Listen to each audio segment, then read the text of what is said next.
This is Black Agenda Radio, a weekly hour of African American political thought and action. Welcome to the radio magazine that brings you news, commentary, and analysis from a Black left perspective. I'm Margaret Kimberley, along with my co-host Glen Ford.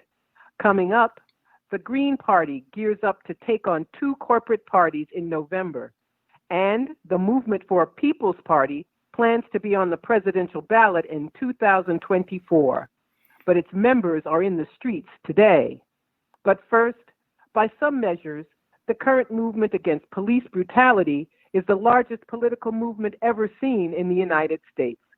But Clarence Taylor, a professor emeritus of history at Baruch College in New York City, reminds us that brutal, repressive cops have been part of Americana for most of the nation's history.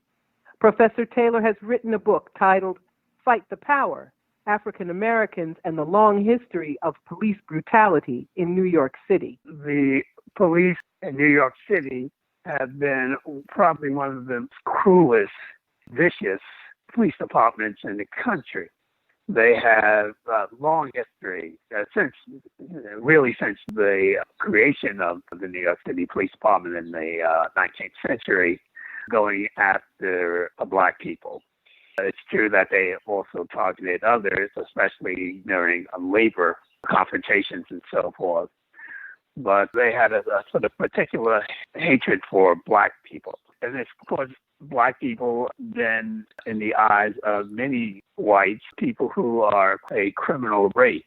So they've done this with impunity, backed by those in power to attack Black people, lock them up, and even murder them. And I should also note that they also got the support of the mainstream press, who would always print the stories that the police would tell them when there was an incident, shooting of a Black person. Well, just as there's a long history of police abuse, there's also a long history in New York City of resistance, of community organizing against the police. That is correct. And that organizing starts early, but when there is a increase in the Black population and communities like Harlem and Bedford-Stuyvesant, there is fierce organizing going on to take on that police brutality.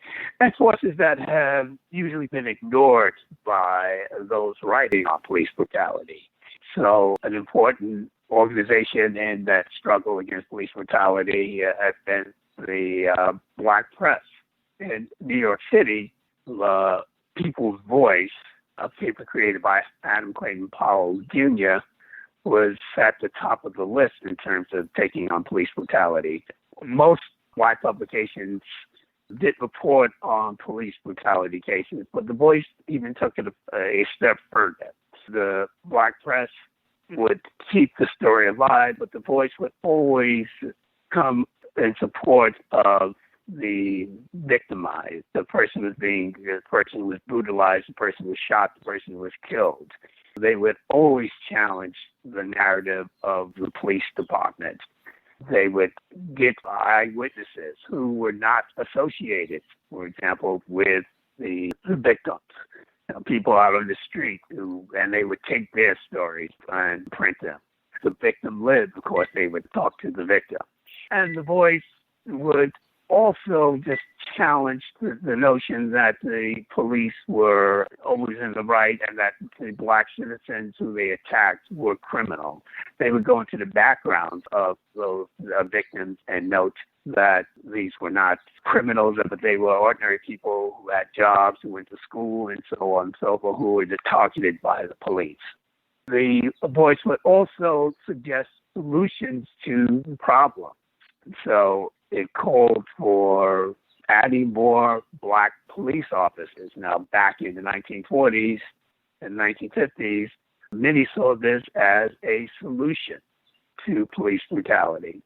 The Voice's argument was that we don't want them just hired as patrol officers, but we want them and all levels of the police department, and it particularly focused on detectives, because detectives are the ones who do the investigation of the crime. So the Voice pushed a number of solutions in order to deal with this problem, and what many of the early advocates of police brutality had in common was that they saw police brutality not as a problem of rogue cops, but instead they said it was essentially a systematic problem, and that what we need to do is challenge the power of the police. New York City was one of the earliest cities in the country to adopt a civilian police review board, but it was ineffectual. Yes, it was ineffectual. But the first civilian complaint review board was actually created in 1953 after the black press revealed a scandal between the New York City Police Department and the United States Justice Department. The Justice Department in the early 50s was investigating police brutality throughout the country. And the police department in New York City and the Justice Department made a deal that they would not be investigated for police brutality. And when this was revealed in the press, the response then was to create a civilian complaints review board. This early review board consisted of 3 deputy police commissioners. So why in the world is called the Civilian Complaint Review Board is still puzzling, except that civilians can go to this board and make complaints. That was in the 1950s. Of course, police brutality was not controlled by the police department. You don't put the instruments of control and trying to stop it in the hands of the people who are just carrying out these vicious crimes. So clearly by the 1960s, people on the ground, groups such as CORE, the Congress of Racial Equality, and others were calling for a civilian complaint review board that would have full power to investigate, to hold hearings, and also to decide on punishment. Now, the New York City administrators, the mayor and so forth, completely ignored this, but it really became a focus in 1964 after the Harlem and Bedford-Stuyvesant rebellion. The killing of a 15-year-old African-American by an off-duty police lieutenant led to people demonstrating, pouring out in the streets. This sort of uprising that takes place that was viciously crushed by the New York City Police Department. But it was at this point that a number of people were coming forward and saying, look, we need to do something to stop this. We need a civilian complaint review board. And eventually a liberal mayor, a Republican liberal mayor, John Lindsay, said if elected, he said this in 1965, if elected, I will create a real civilian complaint review board. And he was elected. And he did create, through executive order, the first civilian complaint review board that had civilians, 4 civilians, 3 police officers. But in the end, decision to discipline the police was still left in the hands of the police commissioner. But that was even too much for the police. And so the Patrolmen's Benevolent Association led a racist campaign to dismantle this new civilian complaint review board, including paying for ads in newspapers showing a young white woman coming out of the subway at night and with the heading that we will not be able to protect her if this civilian complaint review board remains in existence. So with the ad campaign challenging it legally in court and pushing for a referendum, which they were able to get signatures and have the referendum so people, those New York citizens, could vote on the review board. But this campaign, the 1966 Civilian Complaint Review Board that Lindsay created, was defeated. New York is overwhelmingly white. New Yorkers voted against the Civilian Complaint Review Board, while Blacks and Latinos voted in favor of it. But this is a very important moment in history for the police because not only did they manage to hold on to their police powers, but they also managed to gain a great deal of political power using what I call the false narrative. And that false narrative is anytime you attempt to take away our power, we are going to accuse you of siding with criminals, that you are essentially are going to open the city up to criminals and let them take over. And this narrative worked because very few politicians challenged the New York City Police Department. Now, you say that the imbalance in power between the police and the black community is the root of the problem, and that what folks need is more power over the cops, as in community control of the police. Yes, all these reforms that have been pushed, body cams, all this additional training that police officers have been given, this doesn't work.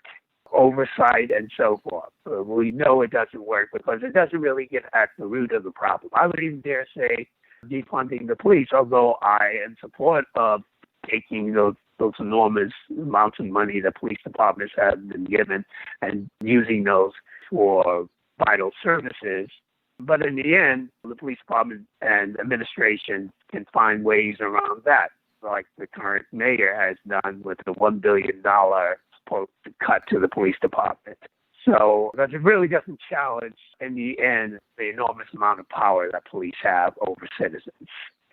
And so this is the way that we essentially have to go in order to stop the vicious crimes committed by police.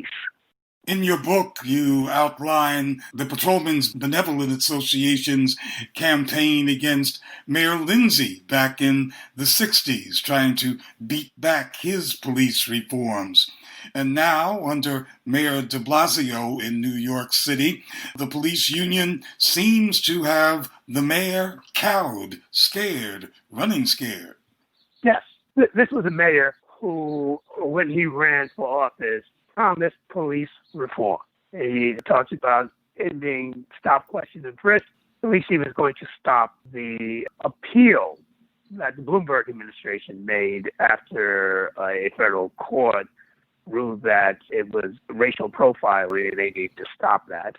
He was a person who was against hiring more police officers. He even indicated that he was in support of the right to know legislation, which would make police officers identify themselves. They would have to carry a card to give to a person. They would have to ask for their permission if they wanted to question or frisk them, and the person had the right to say no. So all this was something that de Blasio was in favor of, and when he did end the appeal of the Bloomberg administration, he was viciously attacked by the police, and then there was this case where a deranged person shot and killed two police officers, and the head of the PBA said that the mayor has blood on his hands. He is responsible for the killing of those two police officers. And then at their funerals, the police turned their backs, and de Blasio saw his poll numbers among white New Yorkers drop. And essentially, he did an about-face. He increased the police department by 1,300 members. He came out in support, would not back away from broken windows policy, the same policy that led to the killing of Eric Garner. He held up the legislation, the right to know, because he wouldn't support it until it was watered down. And every time I hear de Blasio on television, on the radio, he is consistently backing the police. So there is absolutely no doubt that he has turned his back on police reform, even in the most recent case where he is siding with the police in terms of blaming bail reform for the spike, supposed rise in crimes in New York City. You're a professor emeritus, which means that you take a long view. So what's your view on the recent mass demonstrations across the country against police brutality? Well, my view about the recent wave of demonstrations and protests is a good one. I mean, I feel really good about this. I realize that it is not a spontaneous event, that these are folks that have been organizing for years to take on police brutality. And the addition of white demonstrators indicates that many people are joining these protests not only because of police brutality, but because they have also been victimized by problems such as unemployment, high rising costs of housing, the cost of education, and so forth. And so that has made many folks willing to accept that, hey, the entire system here is broken, including policing.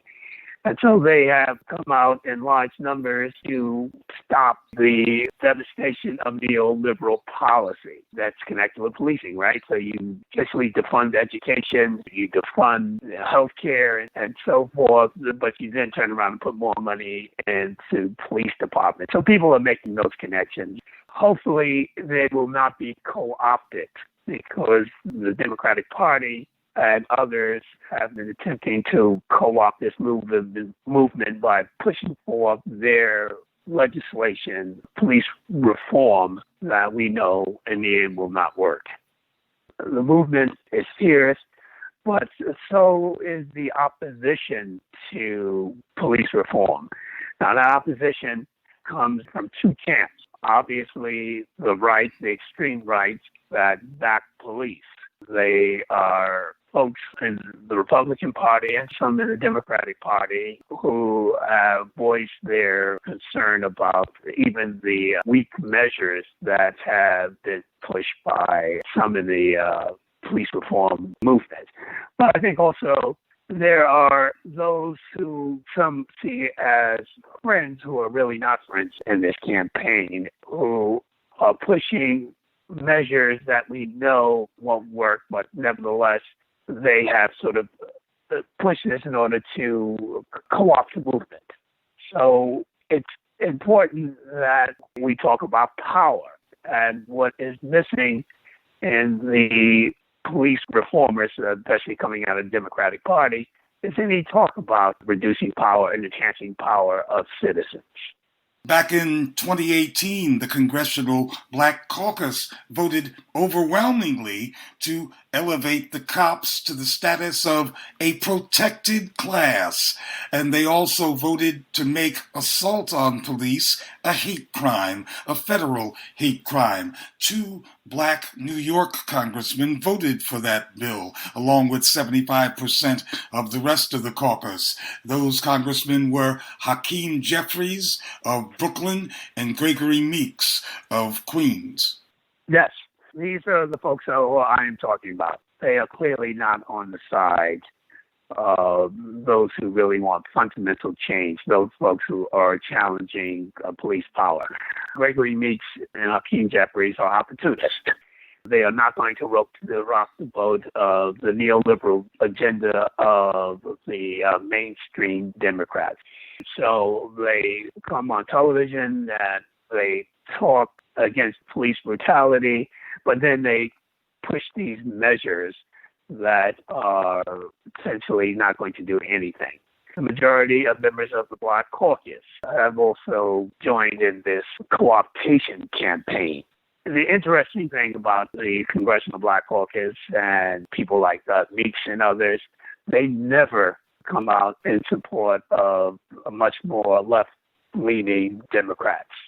They have essentially joined on the side of those neoliberals who are going to essentially derail any real attempt of challenging the devastating power of the police. That was Professor Clarence Taylor speaking from New York City.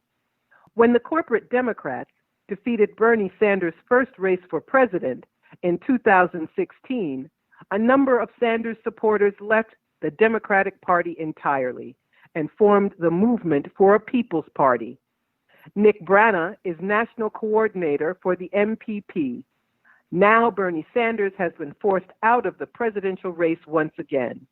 We asked Nick Brana if Sanders' second defeat has resulted in a boost in recruitment for the People's Party movement? It has, very much so, because Bernie supporters saw the way that the Democratic Party admittedly cheated Bernie Sanders in the 2016 primary. Even Donna Brazile admitted it. A year later, the party stacked it against him in favor of Hillary, despite the fact that they knew and understood that Hillary was going to lose to Donald Trump, or that she was at great risk of losing to Donald Trump. My role, I was on the campaign. I was the national political outreach coordinator, and it was my role to inform the party of that, in fact, that they were going to lose, because I was the one who was charged with reaching out to the superdelegates along with a few of others and trying to convince them to support Bernie, the party elite, state party chairs, DNC members. And now that we've seen it a second time, now that he has been cheated a second time in a similar way, there's a lot of realization, an extensive realization that, in fact, the Democratic Party is no home for progressives. It is no home for anyone who wants to work to improve the country for working people. And so people are leaving in droves. Our Revolution and other Bernie activists, after Bernie bowed out, they were all dressed up, but with no candidate to support. And at least one of Our Revolution's big chapters has gone over to your side. Absolutely. Our Revolution Los Angeles made the decision in May. They polled their membership. They have about 10,000 people, and it's grown since, about 13,000. And they polled their membership, and by a 72% majority, they voted to start a new party instead of continuing to reform the Democratic Party. Obviously, that's so meaningful because Our Revolution, it came out of Bernie's campaign in order to really advance the ideas of the political revolution and try to reform the Democratic Party. The Los Angeles chapter and also Central Connecticut chapter and other chapters would leave the Democratic Party and join us in building a major new party is a very symbolic turn of events inside the progressive movement towards a major new party.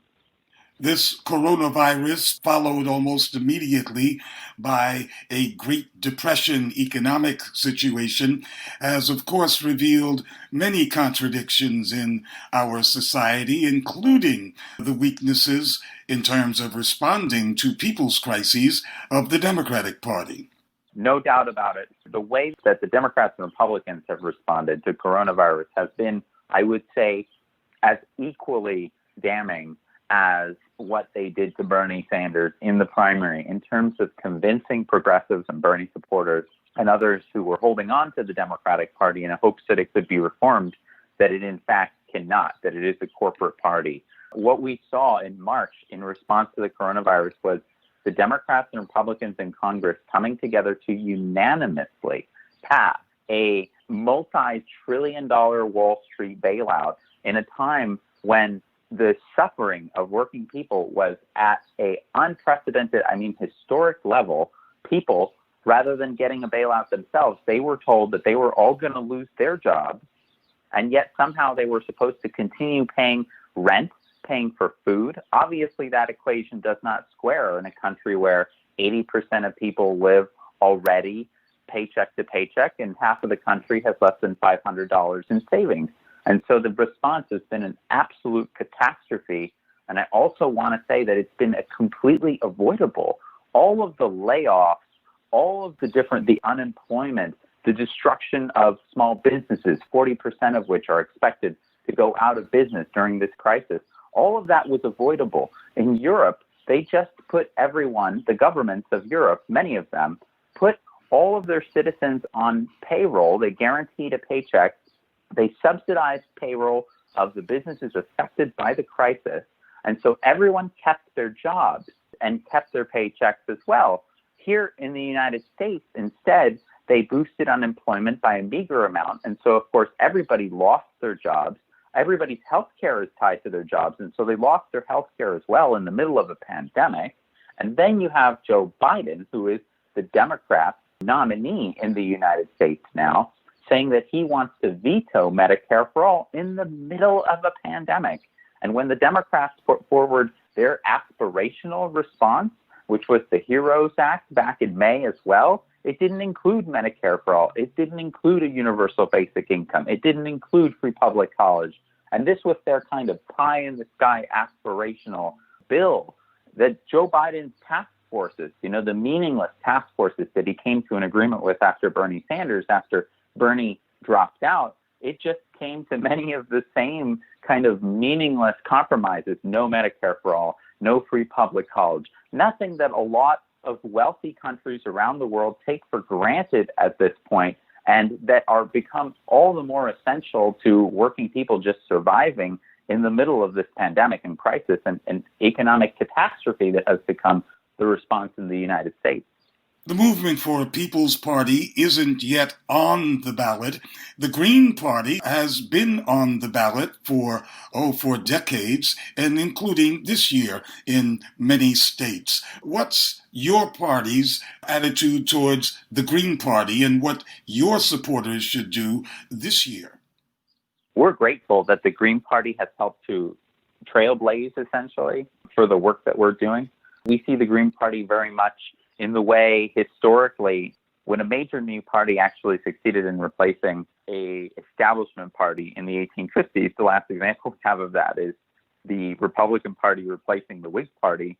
But before the Republican Party came about, and there was this massive split in the Whig Party over continuing to support slavery in that party, because the base was abolitionist, but the party elites had forced through a pro-slavery platform.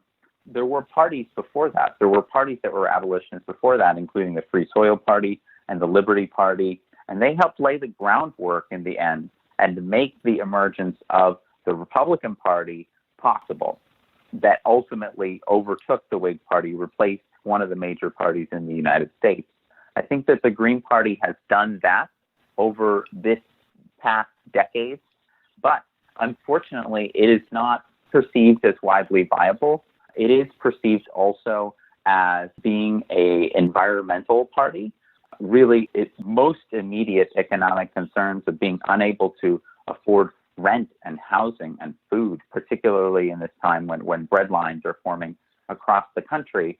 And a party's identity, a working class party's identity, needs to be focused on those very immediate concerns. And then there's also the fact that just because it's been around for a long time, people unfortunately don't think that it has room to grow. And that is a perception that's very difficult to get out of. And so something that can emerge that has young people, that has people of color, that can be a much stronger vehicle for actually replacing one of the major parties in the United States. And that's what we think will happen, analogous to what happened in the 1850s in that way.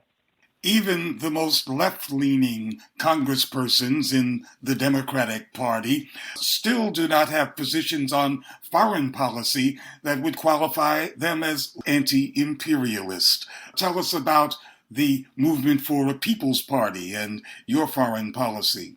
Yes, we believe in ending these wars, and that's something that we know that the American public wants because politicians campaign on it continuously, including Obama, including Trump to an extent, over Hillary Clinton. In both of those instances, the left warmongering candidate, essentially, who wanted to get us out of Iraq, wanted to get us out of Afghanistan, has won. What we've seen, of course, during this time is that the Democratic Party has actually moved to the right of the Republican Party during Trump's term and been giving him more money than he asked for the military, been pushing him to be more belligerent on an international level. And so as MPP, we believe in slashing the Pentagon's budget, reallocating that to social services here in the United States, cutting it by more than half. Our military budget right now exceeds the next 10 countries' military budgets combined. We believe in dismantling the empire, and when it comes to reference to all of the different military bases, the hundreds of military bases that we have across the country, rather those resources and that time and that energy is better spent here at home. Because what are we defending if we have a third of families with children who cannot afford food, which is what we have in this crisis? And we had a fifth of families with children who couldn't afford food before that. What are we defending if we have Black families who have a wealth of 1 cent with families with children in comparison to white families with $1 in wealth. And so obviously we have a lot more work to do here at home, and that's what we believe that we should focus on. Tell us about your strategy for being a strong contender on the presidential ballot in 2024, and are you going to run congressional and local candidates before that time? Yeah, we are going to run congressional and local candidates before 2024 and during 2024. But one thing that we believe is important is to run in a way that we can have some early victories, including in the midterms in 2022, some congressional victories. And so making sure that we are running strategically as opposed to a kind of scattershot effort, which is simply to maintain ballot access or to run kind of in every place, because that helps us prove viability. Some victories, being able to send members of Congress into the new session in 2022. The Democratic Party's strategy seems to be simply presenting itself as not Trump. Do you think that's viable this second time around with Trump? I think that while Joe Biden may win the election, so it might be viable in their narrow sense that they're able to defeat him in that way, but that remains a very, very open question because there's a lot of time left in the election. And with coronavirus and with, for example, people's lifeline benefits in terms of unemployment benefits and moratoriums on evictions and foreclosures, threatening tens of millions of people, those benefits ending in just 3 weeks. It's really impossible to see what's going to happen in this country beyond that. We've already had a mass uprising against police brutality and systemic racism in June. And if you think that kicking 23 million people into a pandemic out of their homes is going to reduce that crisis, and it's going to keep people off the streets, and it's going to not lead to another uprising and then eliminating 45 million people from their unemployment lifeline, I think they're mistaken in that. They may be able to beat Donald Trump with Joe Biden, but what that indicates, of course, is a continuation of the last 50 years of the neoliberal project and turn of the two parties to the right, because regardless of which party has been in power for the last few decades, you have just seen each new administration and each new president is further to the right than the other, whether it's a Democrat or a Republican. And you see astonishing continuity between the parties as well. And this is why, of course, Noam Chomsky has called the United States a one-party state. You saw Clinton pick up on NAFTA, right where George Bush left off. You saw Obama pick up on the wars and on the Wall Street bailouts, right where George Bush Jr. left off.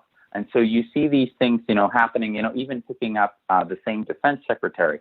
And so you see this incredible continuity throughout the two parties. There is no major party in the United States if you want to vote for less inequality, if you want to vote for free public college, no major party for you. If you want Medicare for all or a national health service, no major party for you. If you want to break up the big banks and to actually hold the financial interests that are crashing the economy every few years, every several years, and transferring massive amounts of wealth to themselves from working people in the process, if you want to end too big to jail and too big to fail, there is no major party in this country for that. And so what this indicates, the fact that even if Joe Biden is capable of winning, Joe Biden is further to the right as a segregationist, architect of the crime bill, loyalist to Wall Street, who is now an accused rapist as well, and also cannot get through an interview without losing his train of thought, essentially.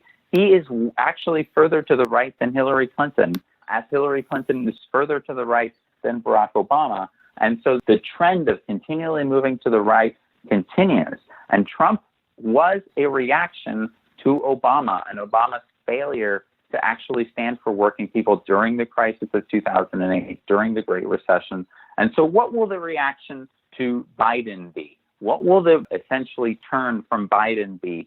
Trump is essentially a self-interested, egomaniac, reality TV star, kind of neo-fascist, as Cornel West says. But the next person in response to what Biden comes in, and Biden himself, that's going to be even more terrifying, because when the concerns of working people are just continuously not addressed through this kind of pendulum back and forth with working people, running from one party to the next, trying to escape these long-term trends that I described and not seeing it happen, seeing them accelerate instead, really lays the groundwork, I think, for authoritarianism and dictatorship in this country.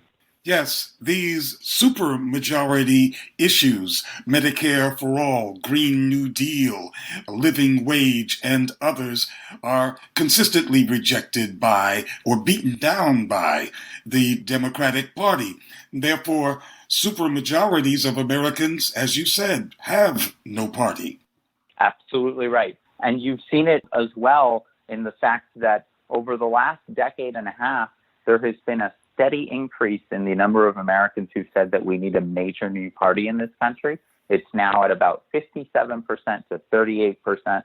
That's astonishing, given that we live in a two-party, first past the post system, single-member district system, that so many people, without even having experienced in their life what a multi-party system looks like, they believe that we need a major new party. And also the fact that the two parties, the Democrats and Republicans, the major parties, they have, over the last decade and a half, over the same period, they have essentially dissolved. They have been dissolving. Millions of people have been leaving them, have been switching their registration with them, have been becoming independents.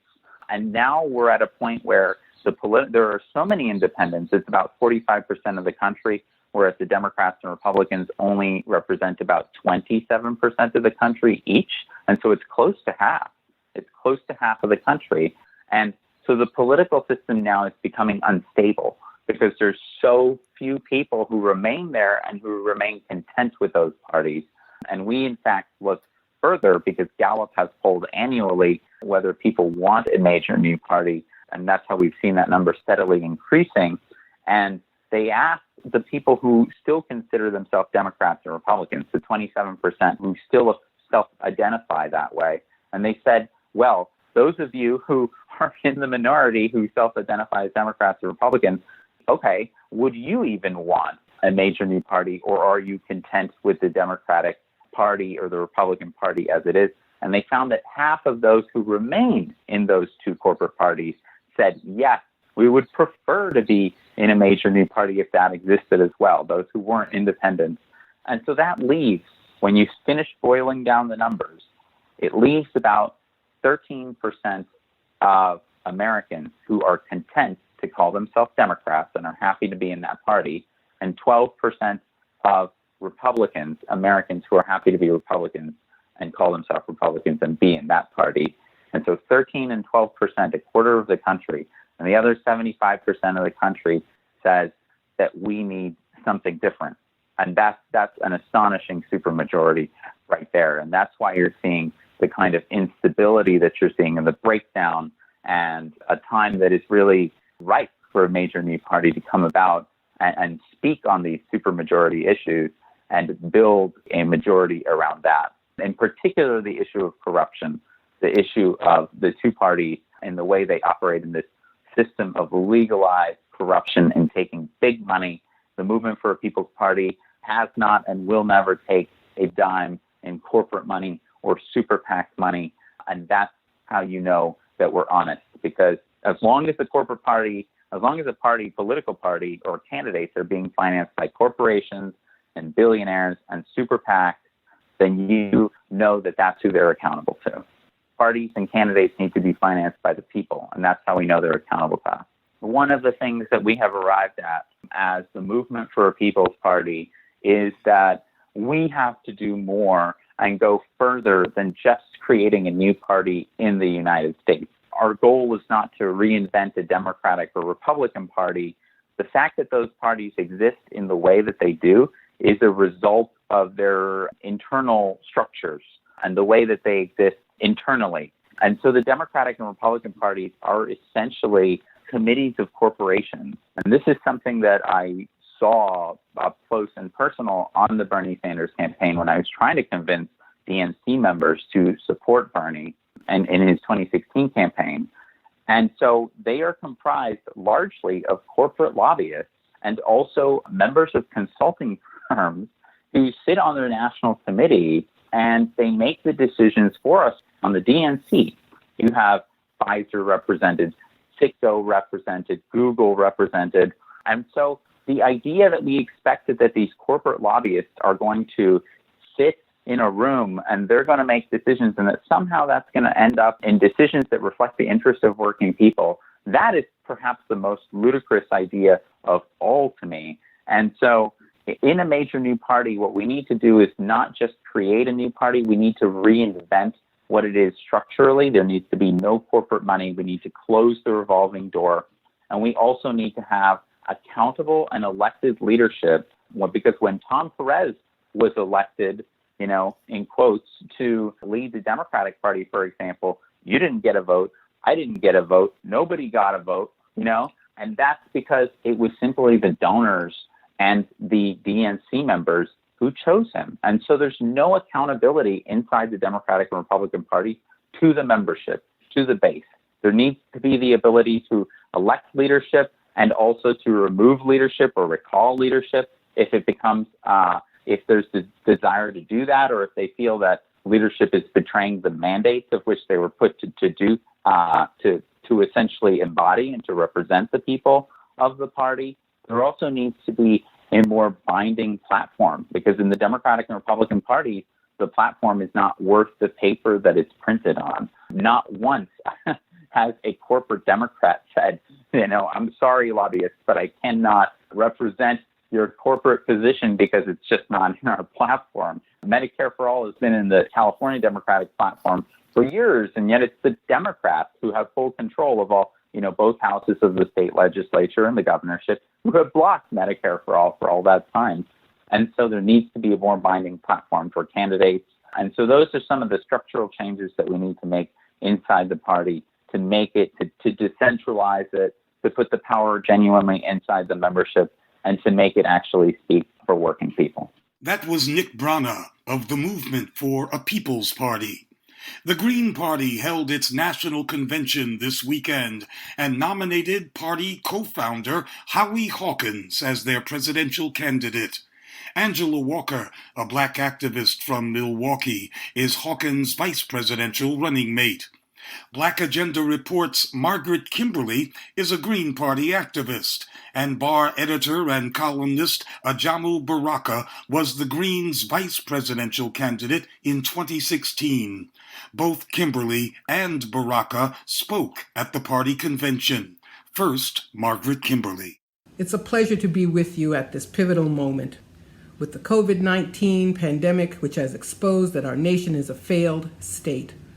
But every ill, every injustice was magnified when George Floyd died at the hands of police, when Ahmaud Arbery died at the hands of racist vigilantes, and Breonna Taylor and Rayshard Brooks also died at the hands of the police state, the modern-day slave patrol. This movement is long overdue, a spontaneous expression of outrage, but it needs political organizing in order to create lasting change. The Green Party is vital here. Every 4 years, millions of people want to see healthcare, housing, and education treated as human rights. They want to cut the military budget and have peace around the world, and end up living in vain hope that the Democratic Party, the supposed left, will stop doing what it's been doing for decades. We have a duopoly composed of a far-right and a center-right party. The center-right party has lived off its reputation as the party of the welfare state and civil and human rights. We see their subterfuge with progressive candidates. In 2015, Bruce Dixon, my bar comrade and an active Green, wrote that Bernie Sanders was sheepdogging for Hillary Clinton in 2016. He was right about 2016 and even about 2020, which sadly he didn't live to see. We have a profit-driven healthcare system, which means millions don't get care at all, a lack of worker rights, a minimum wage that hasn't gone up for years. And the time has come for democratic, small d, democratic solutions. And we have to stop focusing on Trump. These issues didn't begin in January 2017. And he makes our work harder as we hear, well, if something's better than Trump, the argument is supposed to end. Yes, we condemn the racist rallies, the children in cages, the protesters being tear gassed. But the Democrats try to fool the people by tearing up his speeches and wearing kente cloth, but giving him a space force, a military budget, and a paltry $1,200 to help people living through this crisis. The economy wasn't doing well before, with low-wage work and gig work and unemployment that didn't measure all of the unemployed. This is the result of decades of austerity, and Democrats want to go along with Republicans in upholding this system. There's endemic racism in healthcare. In cities like Detroit, Black people were routinely turned away, denied treatment for coronavirus. Across the country, it was communities of color that bore the brunt of the impact. But people are moving and want to be organized. Work stoppages have happened at Amazon and Whole Foods and Instacart. Public employees, sanitation workers, transit workers have all mobilized to give themselves health and security. For anyone concerned about so-called third parties, we say this. The solution is to get rid of one of the two wings of the duopoly and replace it with the party for peace, for workers, for the planet, a party that acts against corporate interests and war. We know that the Democrats are refusing even minimal reforms, and they foisted Joe Biden, a right-winger who brags about his role in strengthening the mass incarceration state, who tells big funders that he will not change anything if he becomes president, that he'll keep the U.S. Embassy in Jerusalem, that he will keep the deadly sanctions that kill people in Iran and Venezuela and Zimbabwe and Cuba and so many other countries. But we know we can't have justice here and have injustice abroad. Greens do not see foreign policy as a frill, and so we demand that the defense budget be cut. A defense budget that takes up 60% of the federal budget ensures that the people's needs cannot be met. We want to get rid of the 1033 Defense Department program, which gives surplus equipment, military equipment, to local police departments. And we know that the Democrats, despite any complaints about us, raised $1 billion and then couldn't get more than an additional 10,000 votes in the state of Michigan. So we have to commit ourselves to step forward this year, to organize ourselves and to organize people who have no experience with the Green Party. And I challenge all of us, myself included, to make certain that we have an impact in our communities and that we introduce people to the Green Party platform. They already know about it. They know the Green New Deal, which Democrats claim to want, started with us. So here we are, and we have to be honest about what we want. Are we a real political party? We're not an affinity group. We're not a club. And we should not call ourselves a party if we're not working to elect more Greens to office and to grow our numbers. Where is this movement headed? It's an important time, but it's also dangerous. People must act with knowledge. It's easy to grasp on to the hot slogan of the moment, but people are inadvertently agitating for things which may not be as they seem. Defunding police can lead to budgetary sleight of hand, which also does nothing to change the nature of policing. We must demand community control of the police, community control of every aspect of our lives. And then we will have a real democracy in this country, but the Green Party must lead this effort. My name is Najamo Baraka. I am a committed member of the Green Party and was on the ballot in 2016. This is a very, very important historical moment, and I'm honored to have an opportunity to share a few comments. Objectively, we have to understand the context in which the Green Party is operating, both international and domestic. We have a grinding economic crisis in which there are irreconcilable contradictions that we have to come to terms with, both in the international economy and domestically. Domestically, we have a situation where people never really recovered from the downturn of the economy in 2007 and 2008. But now, as a consequence of the veritable collapse of the economy, as a consequence of COVID-19, we have a situation that for many people in the US and really around the world is dire. It's quite clear that the ruling class is more concerned with saving the economy than the lives of the people. And that's why we've seen the kinds of moves that were made by the Trump administration with the full support of the corporate class to drive people back into the economy, even when it was quite clear that the number of COVID-19 cases was on the rise. This is understandable, but it is the context now that we are dealing with. That basically people have been radicalized. They understand that they are just mere cogs in a capitalist machine, and they are looking for alternatives. There is no economic recovery. The contradictions of the current system suggest that there will be no return to normal. In fact, for many of us, normal was in fact catching hell. The objective logic of the rulers today is an increasing dependence on force and violence. That's why we see the expansion of the military budget. That's why we're experiencing intensified domestic repression, nuclear upgrading and redeployments.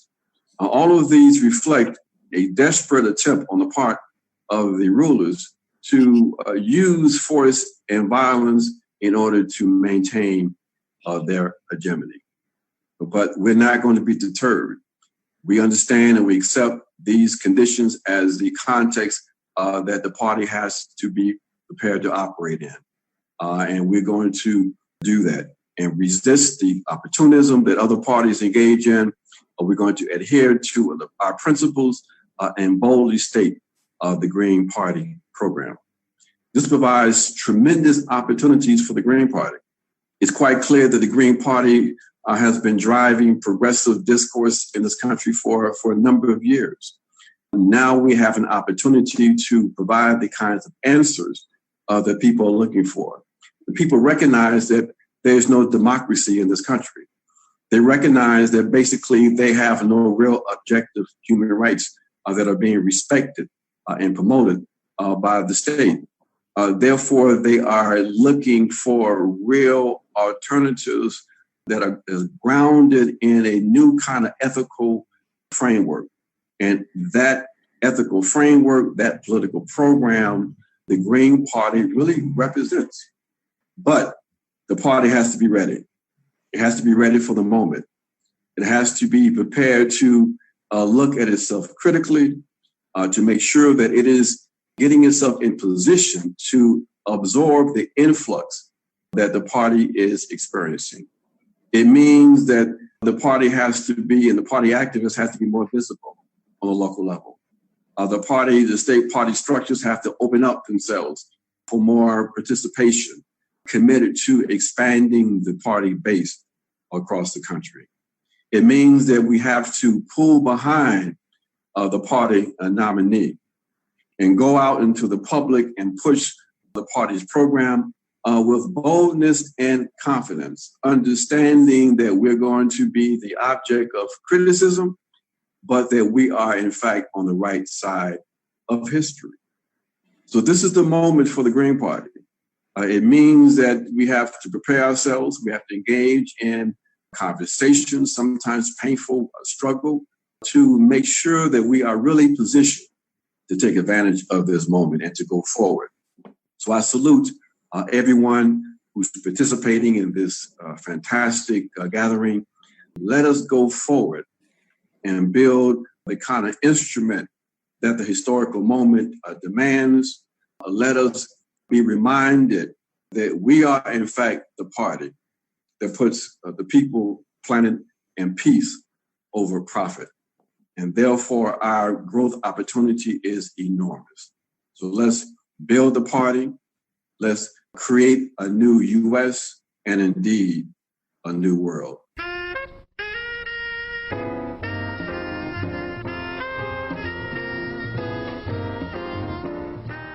You've been listening to the Black Agenda Report on the Progressive Radio Network. Information for liberation.